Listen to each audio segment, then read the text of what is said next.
This is what goes on right across the street from Lewis Horner's house all the time. It's an 18-wheeler delivering plumbing supplies to the warehouse for White's Plumbing.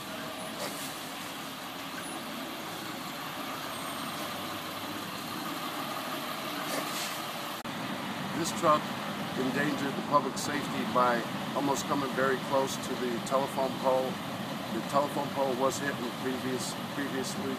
Also, it was on my neighbor's driveway, which was very close to hitting a tree on his. And this happens all the time, right? Yes, yes. This happens on a consistent basis.